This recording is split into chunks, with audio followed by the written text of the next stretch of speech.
10 লক্ষ মানুষকে রোজাদারদের ইফতারি করাবো আলহামদুলিল্লাহ। সারি সারি টেবিল, প্যান্ডেল করে বসানো মেহমানখানা, দূর থেকে দেখলে মনে হবে কোনো অভিজাত পারিবারিক অনুষ্ঠান, কিন্তু না, এটা কোনো বিলাসী আয়োজন নয়। এটা ছিন্নমূল ভবঘুরে ও নিম্ন আয়ের মানুষের জন্য মানবতার ইফতার ও সেহরির আয়োজন। জিজ্ঞাসা করবে আপনি ভালো কাজ কি করছেন, এটা বললে আপনার খাওয়ানি হবে।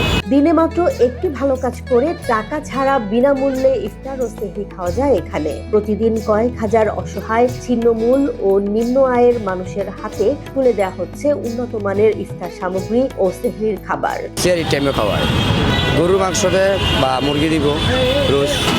রমজান মাসে রাজধানী ঢাকা সহ দেশের বিভিন্ন স্থানে মাত্র একটি ভালো কাজ করলেই মিলছে বিনামূল্যে ইফতার ও সেহরি। এই ব্যতিক্রমী উদ্যোগ নিয়েছে স্বেচ্ছাসেবী সংগঠন মাসতুল ফাউন্ডেশন ও ভালো কাজের হোটেল। মাসতুল ফাউন্ডেশনের মেহমানখানার বাবুর্চি জানান, দীর্ঘদিন ধরে রান্না করছেন তিনি। এখানকার ডিম খিচুড়ি, মাছ ভাত, রোস্ট ভাত, গরুর মাংস সবই মানসম্মত খাবার। যারা খাচ্ছেন তারা সবাই অসহায় মানুষ। ডিম খিচুড়ি, পোলাও, আবার মনে করেন তেহারি কাচ্চি হয়, আইটেম মানে 7 দিন 7 পদ। যারা মানে রাস্তায় থাকি করে তারাই বেশি করে। এবার রমজানের লক্ষ্য 10 লাখের বেশি মানুষকে বিনামূল্যে খাবার খাওয়ানো। সন্ধ্যায় ইফতার, গভীর রাতে সেহরি, সবই ছিন্নমূল মানুষের জন্য। যখন রমজান মাস আসে এই প্রোগ্রামটা আমরা পরিচালনা করি সম্পূর্ণ বিনামূল্যে ইফতার প্রোগ্রাম হিসাবে। আমরা 2026 সাল এবছর আমরা টার্গেট নিয়েছি 10 লক্ষাধিক রোজাদার ব্যক্তিদের মাঝে আমরা সম্পূর্ণ বিনামূল্যে ইফতার বিতরণ করব ইনশাআল্লাহ। সংগঠনটি শুধু বাংলাদেশেই নয়, দেশের বাইরেও ইফতার কার্যক্রম পরিচালনা করছে। মানবতার সেবায় কাজ করাটাই সংগঠনের আনন্দ।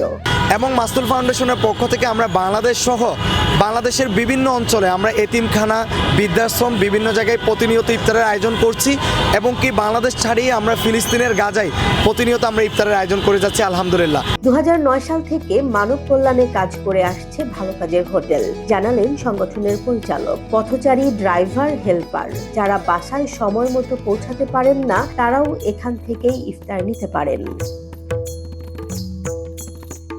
মানুষকে ভালো কাজের প্রেরণাও দিচ্ছে আর রমজানের পবিত্র বার্তাকে ছড়িয়ে দিচ্ছে।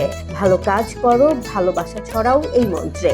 এই আয়োজন যেন মনে করিয়ে দেয় মানুষ মানুষের জন্য, আর একটি ভালো কাজও বদলে দিতে পারে কারো একটি দিনের গল্প। জেসমিন জাহান, নিউজ ডেস্ক, জনবাণী।